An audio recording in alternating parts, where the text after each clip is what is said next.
We're the Fly Over Yogis, a group of Midwest friends sharing practical, everyday approaches to yoga, wellness, lifestyle, and everything in between as we live through them ourselves, yoga on and off the mat. We are Lindsay, Gina, Jordan, and Megan. We work to create authenticity in everything we do. And we're sharing our experiences with others to inspire mindful living, no matter your home state. Today, we are introducing our first episode of our self-care series with an overview of how we can use yoga to heal ailments in the bodies. We'll give our own testimonies of how yoga has helped us to heal mentally and physically, and we will hear from some other members of the yoga community about how the incorporation of a yogi lifestyle has helped them to heal. When we say healing, our Western perspective thinks about recovering from a physical illness or injury. We will branch into one of the facets of yoga that is more than just a physical practice of taking a yoga class. The mindset of yoga, called the yamas and the niyamas, which essentially asks us to think about interacting with others and ourselves in order to grow and mature as a person. This same concept applies when discussing how we can heal our minds and bodies through the principles of yoga, because it's more than just hitting cool poses or exercising. I think it's fair to say that most people initially come to yoga because they want to exercise, gain flexibility, or tone the body. Along the way, a lot of us find out what those other benefits are, but the physical benefits usually come first and are important to a lot of people. So, asking all of you, what are some of those physical benefits that you love about yoga or that you've discovered throughout your practice? I sleep better. That was one of the first things I noticed after consistently practicing yoga. For about 2 weeks of being consistent within my practice, I noticed that I wasn't tossing and turning as much. Interestingly enough, I wasn't snoring as much, maybe because I was working on my breath, who knows. But I found that my quality of sleep even was so much better. I was waking up in the morning and actually feeling like I got sleep versus, sleeping for 6, 7, 8 hours and waking up and feeling like I already needed to take a nap. So the quality of sleep was better. I noticed that my back pain was very minimal about 3 months after consistently practicing yoga. And 3 months sounds like a really long time. It's not. It flies by. That's a season. But I noticed that the little twinge I have in like my low back on my right side right next to my hip wasn't as twingy. And so those are the things, the small little things that just hit the surface of my yoga practice that helped me physically. I mean, it goes way deeper. But yeah, I would say my quality of sleep was like a huge one that right off the bat was better. And then that little twinge in my back. But what, surface level wise, what did you guys notice like first thing right off the bat? I do feel like I just was able to feel more comfortable. I noticed the progress pretty quickly. Is that poses that maybe initially did not feel as comfortable quickly kind of started to feel better to me. And again, that's super, super surface level. But because I did come to yoga for the physical, I felt like, sorry, it's my cat. Because I did come to yoga for the physical, that was something that was important to me. So the progress did come pretty quickly. And that's something that made me feel better and kept me coming back. Sore abs.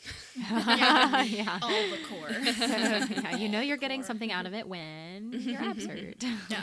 Well, especially because we're talking about like physical benefits. All of the different, like for example, I did competitive cheerleading for several years in high school and college, and yes, competitive cheerleading is a sport. I'll fight you if you say it's not. But a lot of competitive cheerleading is tumbling, so literally flipping and twisting our bodies in the air, and the human body's just not really meant to do that. So a lot of women that I cheered with back in the day now have back issues because we were pushing ourselves a lot, and so I've always kind of had lower back pain. And yoga has definitely helped with that. And so all of the, the quote unquote ailments that we're talking about can definitely benefit, but also just, it can be a full on kick ass workout. So like, I'm not kidding when I say sore abs, sore shoulders, sore everything. That's definitely a physical aspect because there are the athletic style yoga practices that will really kick your ass in a really great way. Literally. Yeah, Definitely. Well, I've been super lucky in the fact that, like, I haven't had any just physical either injuries or physical, like, issues with my body. I've been very blessed in that aspect. But I think the first thing I probably noticed was just, like, I think Gina touched on it, but just general, like, aches and pains, which could be another episode in and of itself on whether general aches and pains is actually a normal thing or not. Right. But whether it's due to, like, inflammation or just, like, joints or just sleeping wrong on your neck and things like that, being able to have a resource to use to, like, stretch the muscle in a different way to relieve that pain, to relieve the tension that's there, and just finding a better, like, an outlet for it, I guess. Yeah, for sure. Yeah. There's a weird thing, I just thought of this, that I've noticed in my body, from doing yoga. And it's that my feet are getting wider. And here's my thought. Maybe. Okay, so I've never had, I don't have any. You have to buy, like, wide size shoes now? No. However, okay, so this could maybe not be from yoga. So I'm 26 and my mom had wider feet, but she had wider feet her whole life, she said. But then a lot of women, their feet grow during pregnancy and then they don't grow back to size. That's not how that works, I guess. So I have never had a child, and I know that biologically my mom had wide feet. However, I think that it's because we're standing barefoot so much, and if you think of standing balances, we're having to really spread the toes and the foot out.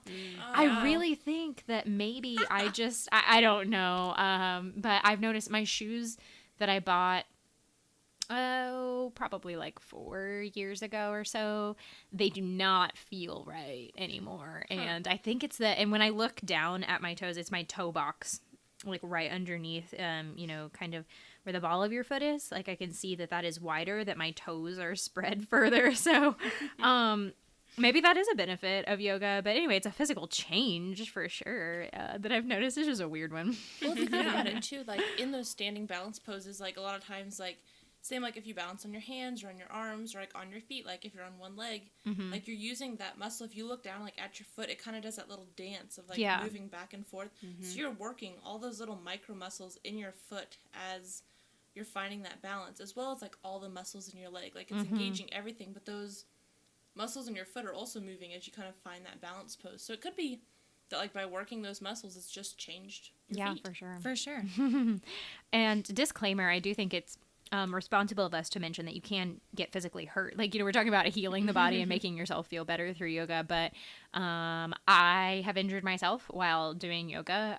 Yep. I think, and I mean, obviously there are accidents, you fall, you slip, whatever, but also pushing yourself past something because you're not ready for it is something that you have to just kind of pay attention to. So we're talking about benefits, but you can hurt yourself. There are lots of yoga teachers who, they've had lots of surgeries. So, and it's just that I know that my body is not meant to do particular poses. I have really tight shoulders and maybe I'll never be able to do a particular thing with my shoulder on one side. So anyway, just a disclaimer, I think, to mention because it is responsible of us as yoga teachers. Yeah. Well, and that's definitely needing to take the ego out of things. So you're thinking that you have to, in order to be a good yogi or to progress or whatever, you have to do every single option that the teacher ever says. And that's just not true. No. Like there might be some poses that you hit like all the time and then one day you're just not, and it's totally valid. It's just where your body is at that day. So it's definitely exactly taking the ego out of it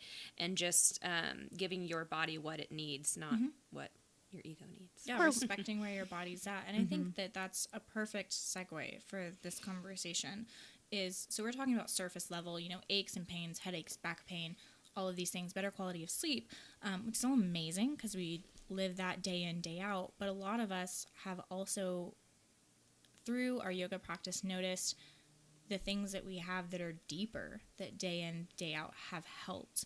And I think what Jordan talked about of bringing up the ego and leaving your ego at the door is really important because you have to respect where your body's at. And so for me, I, after having my daughter, went through a huge body transformation. You have a child, it changes your body, it changes your structure a little bit.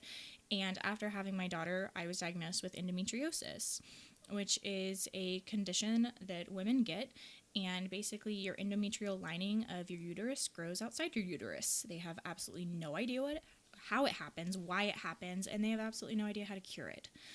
So for women that do have endometriosis, it's incredibly painful. It's incredibly tedious on the body. It puts the body through a lot of stress, a lot of tension. And in no way, shape, or form did I come to yoga thinking I'm going to heal my endometriosis. I didn't even know I had endometriosis when I started yoga. But once that was brought to light and I knew it, of course it shed some light on it. And so I started thinking, how can I help that with my yoga practice? Can I help that with my yoga practice? And I noticed for me, doing more twists, even some of the simple twists, it didn't have to be an insane twist, but twisting, back bends, working on the abdomen, the core, strengthening the core, opening up my hips, all of those things that you do day in, day out in your yoga practice have helped me tremendously. I used to have this immense, take your worst period pain and divide it and times it by like 20. That's the only way I can describe it.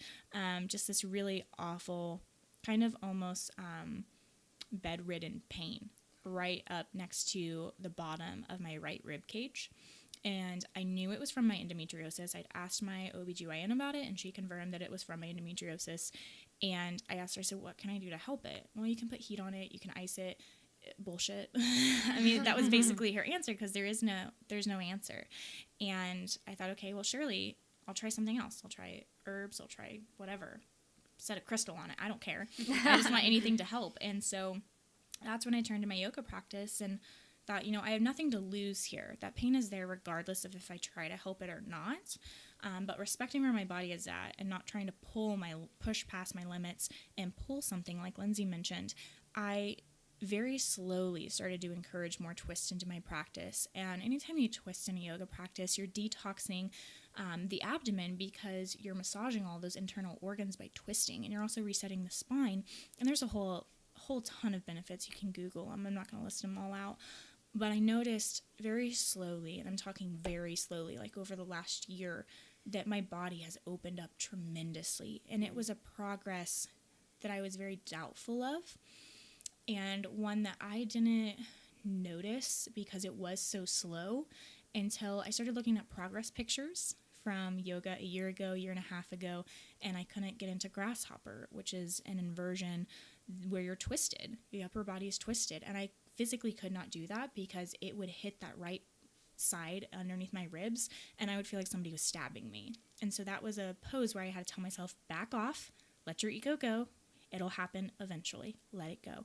And through working through twisting and opening up the body, I can now do that pose, which is completely just, it's great. It's wonderful, but that's not the point. It's amazing that I can do that pose. But what's really amazing is the fact that I have worked my body to get it to open to where I don't experience that pain. Now, with that being said, yoga is not a cure for endometriosis by any means. It's not going to cure it. It's not going to be my miracle worker thing.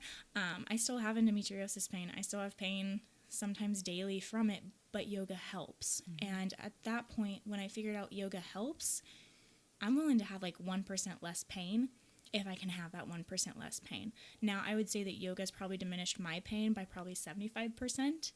It's still there, but it is so much less than what I thought it was. And so that's something for me anyways that has gone past a surface level, because it has exponentially changed my quality of life, not constantly having that abdominal pain all the damn time. Mm-hmm. I mean, that is a huge, huge thing for me. And with having a daughter, I worry about, is this genetic? Is this something she can have? What happens if she has an ailment that they don't have a cure for? Can yoga help that? Maybe. It's not going to cure it. It's not a cure-all, but maybe it can help it. So, I have endometriosis, and that's my big thing with yoga that I've really noticed on a deeper level has helped my quality of life, and has, in a way, I'll use the word heal, because it has healed me. It hasn't healed me completely, but, I mean, it's changed my life in a huge, drastic way. So, in addition to that, what are some of the things you guys have noticed going deeper than surface level that have really changed quality of life because of yoga? I can't think of anything specifically physical. I'm kind of like Megan. I'm lucky to not have any sort of things that needed healed physically. But I've heard a student of mine who talked about how she has plantar fasciitis in her foot. Look, I'm talking about feet again. Hello. So she said that standing balances. Oh, and I'm talking about standing balances again. Hilarious. Okay. So she said the standing balances really helped it. And that is true. So you can do Thai yoga massage on the foot, which, I mean, it's the same massage techniques that you would get from massaging, you know. But also you'll see sometimes there's a prop that's a sandbag that's like a long bag of sand, basically. like a skinny bag of sand. You could pick it up. It's not like you go to Lowe's or Home Depot and you're like, I need one of these for yoga. Anyway, so it's basically the same concept as like a foam roller that you just kind of like walk the foot over or massage the bottom and the top of the foot. But it's the same thing. Like you're getting that in standing balances because you're working the different aspects and the muscles of the foot, like Megan said, if, you know, speculating why my feet are getting wider. But yeah, that was something one of my students said, I like to do yoga because it's helping my plantar fasciitis. She said she has a lot of pain, isn't able to wear specific kinds of shoes, and I think that that's something interesting, and so I thanked her for sharing that with me. And yeah, so just one other thing. So if you have a physical ailment, give yoga a shot because it could help. And, you know, obviously one class is not going to do it. It might make you feel better in general, but aches and pains, soreness, stiffness, whatever, it'll probably take a few classes to do that. But basically what we're saying is give it a try, because these aren't things that we came to yoga saying like we want to fix this, we want to heal ourselves, but it has healed us. And as teachers now going through training, having gone through training, we understand that it really does have the ability to do that, to give us some relief. Well, and I wanted to touch on the breath real quick a little bit too, because that's one of those things, like the breath is such an important part of yoga, and like lately that's been like something I've tried to really hone in on a little bit within my personal practice. But like the breath itself, like, okay, we all know the body needs oxygen, but like To live. to live, to survive. Yes, but like yoga really focuses in on that deep ujjayi breath, and bringing in that like breath that comes in from that low belly actually has the health benefits. Like it lowers your blood pressure. It can really bring, like, it just has so many benefits, just both physically and then mentally, as we'll eventually kind of get into that aspect of it too. But bringing that oxygen in very intentionally and letting it just like work through your whole body, I think works wonders on a physical level, especially. For sure. For sure. For sure. For sure. Well, and even talking about breathing outside of just the physical benefits as well, but breathing is such an aspect of meditation as well. So then with meditation, obviously it has physical benefits, but then lots of mental and emotional benefits as well, helping you be more present where you are. And it was interesting when you were talking earlier, Gina, about how you were like, how could this help my endometriosis? Like you had that self-reflection. For me, yoga has helped me be more self-reflective in general, just about 100%, everything. yes. Even if it's not quote unquote related to yoga, like everywhere in my life, I'm able to become more present in the moment, so I can self-reflect, like what's going on, what expectations do I have over this? Am I letting my ego come out of this or come out because of this? Yoga is so much more than just, like we said in the intro, it's the yamas and the niyamas. It's how you show up in life around people, for yourself. So for me, on a deeper level, it's definitely that self-love and compassion that has definitely been a huge aspect for me. I've mentioned in a previous episode about how I've had like this personal development and self-enlightenment journey that I've been going on these last few years, and yoga has been a huge aspect of that, where it's just all I can do is live my own life, and any experience that I have are because of my own interpretations and perspectives that I have in that situation. So because everyone is going to have their own experience, even in the same situation, or have a different experience even in the same situation. And so yoga has definitely made that more apparent to me. Excuse me, I just burped a little. Yoga. Yeah. Well, and that brings up just an amazing point for something that has been happening in my life recently. I am kind of a rarity I had the honor of meeting both of my great-great-grandparents on my mom's side. And my great-great-grandmother passed when I was about 2, and my great-great-grandfather passed when I was a sophomore in high school. And my great-grandparents were amazing. And last year, my great-grandfather died from leukemia, and it was a weird feeling. I mean, he'd had leukemia for 10 years. We knew about it, but it was very unexpected in the way that he died and just the timeline around it. And a couple months last year, after my grandfather died, we were near the end of yoga teacher training, and I got the news that my grandmother, his wife, was diagnosed with stage 4 pancreatic cancer. And it hit me real hard. I remember coming into yoga teacher training and talking to you guys about it and just not really knowing how I was going to get through that weekend. And it was tough knowing that, I mean, people just don't live from stage 4 pancreatic cancer. And that was something I really, really struggled with. And they gave her 6 months. And so we expected around January, like right after Christmas, for her to start getting worse. And we anticipated that. And she didn't. And we were like, okay, whatever. And then about a month ago, she started to kind of decline. And then we had discovered that her pancreatic cancer had moved to her lungs and her liver. And the doctors started to say, prepare yourselves. It's the end of time. And, all the things that the doctors say to you. And for me, I kept on telling Bryce, my husband, what's wrong with me? And he said, nothing's wrong with you, because I wasn't having the same emotions I had when my grandfather died. And I mean, my grandmother and I were extremely, extremely close. She is one of the women who influenced me to be the woman I am today. And her home was the home I was brought to from the hospital right after I was born. And I just had this deep emotional connection to my grandparents, and especially my grandmother. And I thought, why? Why am I not bawling? Why am I not just, in tears? Why am I getting out of bed like everything's fine? What's wrong with me? And Bryce kept telling me nothing's wrong. People grieve in their own way. They do their things in their own way. And I just kept thinking in the back of my mind, what's going on with me? Why am I not bawling? Why am I not crying? And that was like instant replay in my mind the whole time. And then when my grandma was placed in hospice, I thought, okay, this is it. I'm going to go in there. I'm going to see her laying on her bed, and I'm going to lose it. So I have this huge expectation of this very dramatic moment. And I go in and I'm talking to her, and I leave and I go teach a yoga class, and I'm like, I'm going to lose it in Shavasana. And I don't. And I'm like, why am I not losing my shit? Why am I keeping it together? And so my grandma passed about 2 weeks ago, and we had her funeral about a week and a half ago. And at the funeral, I cried a little bit, and normally I'm a sobber, give me the whole box of tissues. And I get home, and I remember just looking at Bryce and being like, okay, what the hell is wrong with me?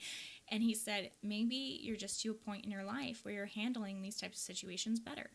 Maybe you're to a point where you have a better understanding of things. You have a better understanding of yourself. You have a better understanding of life. And I remember just telling Bryce, maybe that's it. Maybe it was the fact that my grandma lived to be 81 years old. She's almost 82 when she died. And she lived a long, happy, healthy life. And that's a privilege that's denied to many. And I was just so grateful. I had this very gracious gratitude type mindset where I was just very grateful that I got to have the experiences with her. And maybe I was just so sad that my daughter wasn't going to have the same experiences with her that I had, but that I will be able to pass those on to her. And I kind of shifted this whole mindset away from oh, woe is me, I'm so sad that she died, to instead of this being a very negative, depressing, sorrow-filled event, why don't we celebrate the life she has? And to me, yoga is a celebration of life.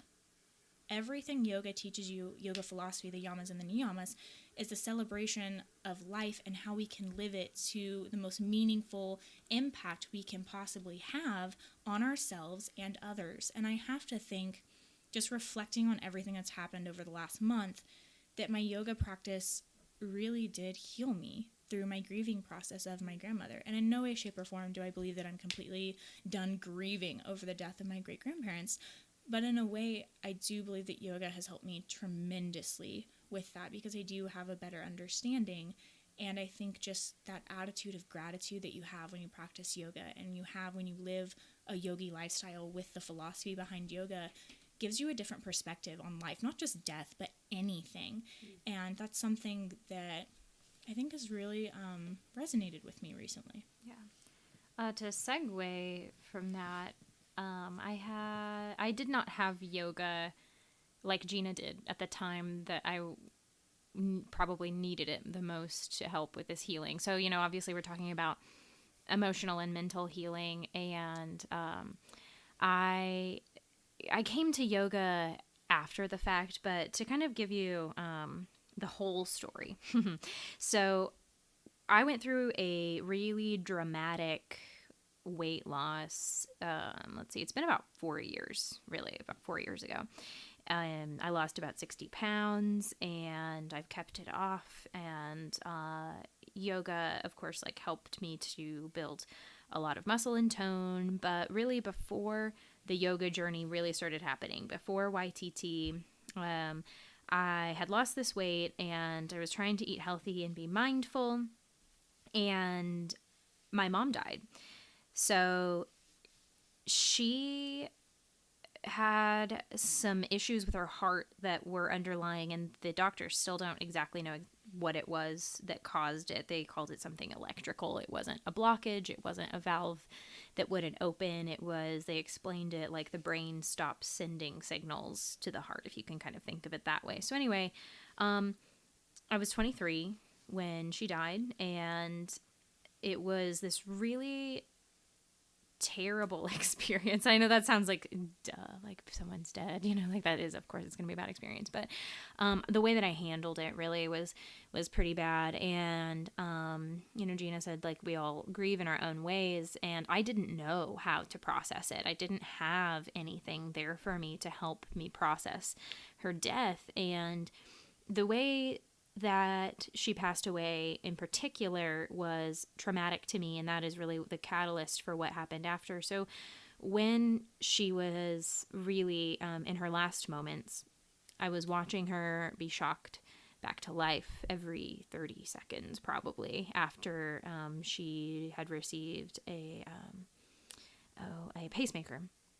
It wore out in about 30 minutes, and they were just like, we just don't know what else there is to do. So about once every minute or so, they were shocking her back to life. And so my family is in the room with her in the ICU, and we're watching it. And it was really terrible to watch her be shocked back to life, like see that, the paddles, the whole thing. And like, these nurses just continue to have to push the button and watch it and do it themselves. So finally, I asked the room, why are we still doing this? And can we stop? And I, in the moment, thought that sounded like a really good idea, that I didn't think that there was anything more that we could do. And I didn't feel like there was anything that was going to get better after this. And so they call in the doctor, and we say that to him. And it felt like in the moment, nobody else in my family was going to say it. And so I took that responsibility to heart, and it really wasn't a responsibility at all. I think eventually someone would have said it, but because I was the first one, and because she was my mom, and because we were so close, it was very difficult. I internalized that guilt a lot after the fact. So, in the months after she died, I developed this really awful eating disorder, and it wasn't even something that you could physically tell. You could not look at me and say, like, this girl isn't eating, she's anorexic or bulimic. You could not look at me and physically tell. Like, I still looked fairly healthy, but inside I was not. I was very weak. I was probably only eating a few hundred calories a day. I was in the middle of student teaching, so mentally I was already very vulnerable and very raw, and it was just a really hard time. So eventually I kind of like snap out of this. I was coaching swim team. It was during swim season, and I took the girls to kickboxing, and I go to this kickboxing class, and I realized, like, if I don't eat something, like, this could literally kill me because I felt so weak, and I had not until that day felt as weak as I did. And so all of this kind of floods into me. Like, you are supposed to be a role model. You're going to be a teacher. Young women are literally going to be looking at you for hours every day, listening to you, looking up to you, maybe even. And so something within me just kind of clicked, and I thought, okay, so I have to find a way to work myself up food-wise to getting healthier. It was so bad that I couldn't just say, like, I'm going to go eat a cheeseburger now. And anybody who has struggled with, any sort of emotional eating or eating disorders, you know that that's just not how it works. And so I wish that it was. I wish that I could just say, like, I know I need to eat and I am hungry, and so I would like a cheeseburger and fries now. I wish that it were that easy, but it wasn't. So it wasn't going to be that I could just start lifting weights or that I could just start kickboxing, because it would have fatigued me to the point that it would have been very unhealthy. So I started doing yoga in my living room, which I talked about in my About Me section, that I started my practice at home, and then eventually I got stronger and it built up. And, I didn't have yoga at the time that I was grieving in that stage of my life. And I wish that I did, because I can't imagine, as Gina mentioned with her grandmother, how that could have benefited me. However, I don't know, things happen in the order that they happen for a reason. And that's something else that I've had to learn, unfortunately. That's a hard lesson we all have to learn in life, I think. But I think that that's something that, if it hadn't happened in that way, like, would I have come to yoga in the way that I did? Would it have resonated with me? Would it have felt the way that it did? Would I have wanted to become a teacher? Because I just felt so much better than what I was coming from. And so for me, that emotional and mental healing has been what's helped me to stick around for yoga. And the physical is great. It's made me really strong, and it makes me feel good, and I feel relaxed and rejuvenated after, and sometimes just really tired after yoga. But really what has lasted for me has been the mental and the emotional healing. Thank you for sharing. Yes, thank you for sharing. Of course, yeah. And I think that's a really great point to bring up, is why do we keep practicing? Why don't we stop? Why do we keep showing up day after day? Monday, Wednesday, Friday, maybe Tuesday, Thursday, Saturday. Why do we keep showing up to our mats? And why do we keep practicing yoga on and off the mat? Because my life is just so much better. Yeah.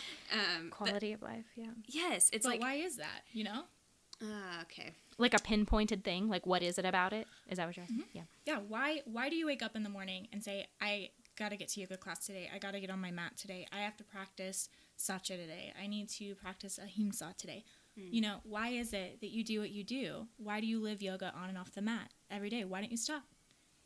Yoga gets me out of my head, I guess, in that way. I guess the biggest thing for me, like, I could go right into that, like I love the physical aspect of it. I love how it makes me feel in my body. I love how it makes me feel strong and capable, but I also like how I just like how it makes me feel in that sense. But I think the biggest thing that brings me back is that it helps me to get out of my head and just onto my mat, and it takes whatever's going on in my mind, whether it's like something playing on replay, like we're our own worst critic. Yes, 100%. And it's so easy to, like, make a mistake at work or something like that and have it just over and over my head, like, oh, that's so dumb. Like, why did you do that? Why did you say that? Like, you should know better. Like, I can't believe that. Like, that's so ridiculous. And just completely, repeatedly beating myself up. And I find that yoga is an excellent way for me to pause and focus in on the breath, which immediately gets me out of my head. And then I'm focusing in on the postures. I'm focusing on the alignment and connecting that with the breath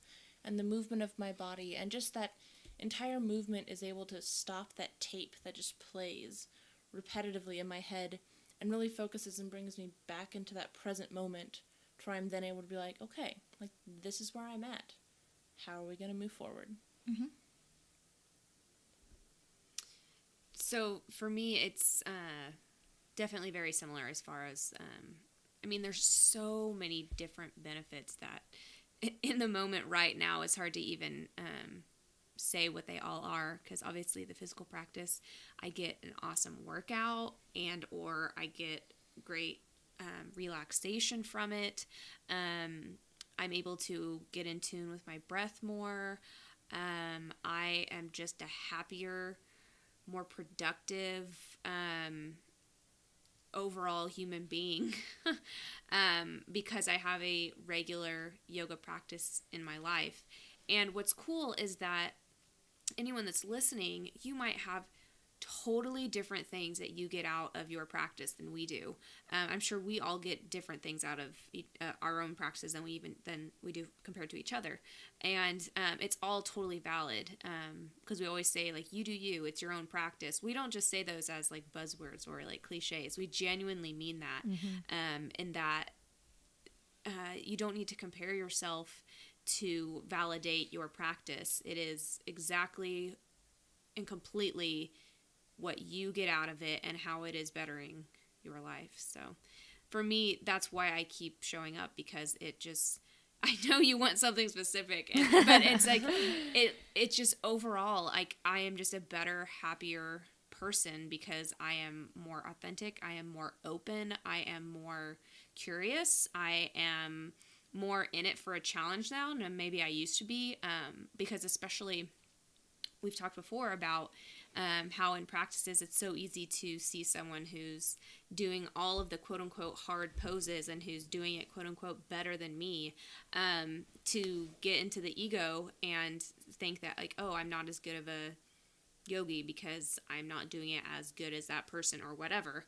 And so I've been able to use that philosophy of my practice is my practice in every aspect of my life. So no matter where I am in my career, in my marriage, as an aunt, as the mother to my fur baby, like everything is all completely my own life and my own experience. And so that's how it is for me off the mat and on the mat. It's just what I can do to better myself that day or that week or that year. There you go. And I think what helps me to continue showing up too is that we know based on our experiences that, like, it works. Yes. I'm very much the kind of person that, like, I want to know why I have to do it before I do it. I was probably that kid in class that I now, mindset. Yeah, for sure. I get so mad at my students when they're like, why are we doing this? I'm like, oh my God. But then I was probably that person. And in my mind, maybe more so than out loud. Anyway, but I want to know that it's going to work. I want to know that it's beneficial to me. So now that I've tried it out and I've seen the results and I've seen the benefits, I know that I should keep coming back to it because I do. So I think I understand what you're saying, Jordan, when you're like, I don't know that I can pinpoint the one specific thing that keeps me coming back. But yeah, for me, it's like that I know that there are results and benefits and I've seen them. And so it's kind of like, you know, it's not something that's a lost cause for me. It's not a trial and error as much anymore because we have a little bit more experience than maybe some of our listeners do. So for those of you who are brand new, we encourage you to keep trying. We encourage you to explore and to see, like, you know, take stock for yourself, what it is, how do you feel when you start on the mat, and how do you feel when you leave? Maybe even beginning of class, like opening sequences, if you're in Happy Baby at the beginning of a sequence versus at the very end before you come into Shavasana, lying down, take stock of that and see, like, do you feel any different? Do you feel more open? Do you feel calmer? Do you feel more grounded? I mean, whatever, like that can be a lot. There are a lot of words that you can use to describe how one can feel. So if you're brand new and you're wanting to see progress, if you're wanting to see results, we encourage you to just take notice. That's that self-awareness that we've talked about today too, is just like be in tune with yourself. Jordan mentioned that's one of the big benefits that she's seen for herself in her life and her career. So yeah. So what I'm hearing from all of you, which is why I asked this question, I'm not just being an asshole. I was like, thanks, Gina, put us on the spot. Because it is a hard question to answer, is it not? It's super hard to pinpoint the catalyst of why do you get up every day and get on your mat? Why do you live yoga on and off the mat? And what I'm hearing from all of you and what I also feel is growth. And it's hard to pinpoint growth, which is it's hard to pinpoint why we keep doing yoga and why we get on our mat every day and why we live the yoga philosophy and the yoga lifestyle, because it's growth. And growth is not an easy thing. Or comfortable. Or a comfortable thing. It's a very vulnerable thing to go through, and it's hard and it's tough and it's multifaceted, which is why all of us are going, shit, Gina, I don't know. Yeah. And why it's so hard to answer that question is because there's not one answer. It's mental, it's physical, it's emotional. Yeah. It's everything. It changes from day to day. It's never going to be the same thing. It's growth and it's everything. And that's why all of us get back on our mats, is because we, especially in the Midwest, are a very selfless culture. We want to do everything for everyone else. We're taught from a very young age here to help others as much as you would help yourself, especially as women. But we forget the second part of that. We don't like to help ourselves. And in yoga, we are helping ourselves grow. We are helping ourselves expand. We are helping ourselves to push past our own boundaries. Yoga is the original self-help. And that's why we all do it.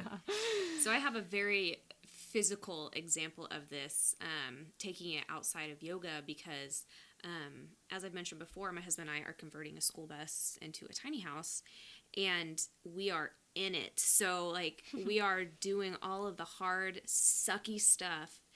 It seems menial and it's tedious, and it feels like we are literally getting nothing accomplished.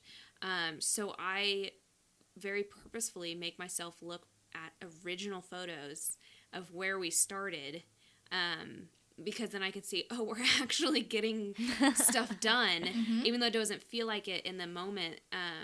So that was such a profound example, Gina, of growth, because like you never feel the growth as you're in it. You can only reflect back and notice it. Yeah. So I almost have goosebumps because I was like, drop the mic. Yes, yeah. And I think in a way, growth is what heals us. You grow past your situations. You grow past your limits. You grow past a lot of life. You grow past who you were into who you are, and that's all healing. You're healing from the person you used to be. You're healing from the mistakes you used to make. You're healing from the situations you played victim in that now you play survivor of. You know, you're healing yourself day in, day out. And healing doesn't have to be a physical thing. It doesn't even have to be an emotional or mental thing. It's all the things, which is what yoga is all the things. It's all the things. Yeah. And so with that, I think that if you don't have a physical ailment, maybe you just have an emotional one. Maybe you have a mental one. Maybe you have none, and you're an alien. Listen. Maybe you've stagnated in your life and your whatever it is, like, you know, that you just feel stuck. Yes. Mm-hmm. Yep. There's a yoga for that. There's a yoga for everything. And I think that, you know, it doesn't have to be this profound healing. You don't have to be like, I had this come to yoga moment. Right. That's not real. It's not going to happen that way. Gina just did like a preacher hand with that. So that's why we're laughing. But I don't think that those, like you said, they don't happen while you're going through it. Yeah. You don't look at the shit while you're going through it and go, that's really pretty. Yeah. Like, this is shit. Look at that pretty shit. And so it's not, you don't do that while you're going through it. And if you do, good for you, because you're a bigger person than me.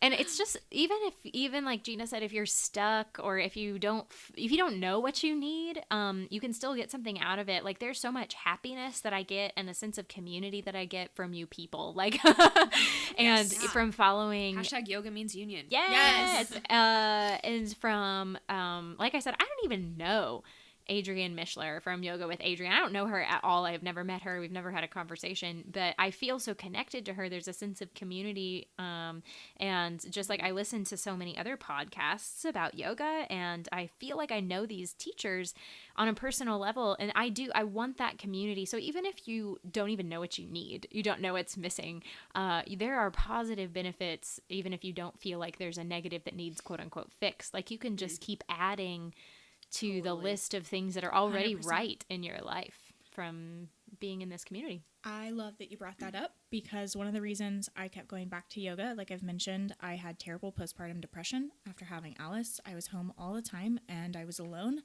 and I felt very isolated and I felt very lonely. And to be in a room of strangers who were sweating and farting, it made me feel at home. It did. It made me feel at home. And that is a huge reason that I'm a yoga instructor now, is because of the community. And in a way, cliche as all get out, that's one of the reasons I keep showing up to my mat. And that's one of the reasons I keep teaching, is because the community heals me. The farts have healed you. The farts have healed me. Okay, so I was literally about to say, man, that's a really good place to end. And then Lindsay says, I'm sorry. Which also, maybe even more so. It's a pretty good place to end. What can be said after that? Yeah, what can possibly be said after healed from flatulence? But, good Lord. In all honesty, I'm banned from this. we're banning Lindsay. Well, you In need all to edit them, honesty. so we still need you, Lindsay. Yes, Yeah. we do need you. We do need you. We are recording out of your apartment. We definitely need you. But with all of that being said, whether your healing is a very small one or a very profound one, or whether you don't even know you're going through healing, we would love to hear from you and what parts of this podcast really resonated with you and what parts you maybe have questions on, or maybe you just want to delve a little bit deeper into something that we touched on. And in our future self-care series episodes, we will expand on different aspects of self-care that we try, many of which we might be completely out of our comfort zones, to try out in order to see if they work, what our different experiences are, and what their potential benefits are, just much like what we've done with our yoga practices. We want to know if you have been healed through any of these things we've talked about, if you have a self-care experiment that you would like to try, and if you would like us to try any self-care experiments or tell us what works for you. And you can do that by emailing us at hello@flyoveryogispodcast.com or direct messaging us on Facebook or Instagram at Fly Over Yogis. But with that being said, we look forward to having you join the conversation with us and joining us for future self-care series podcasts. Thanks for listening. Namaste.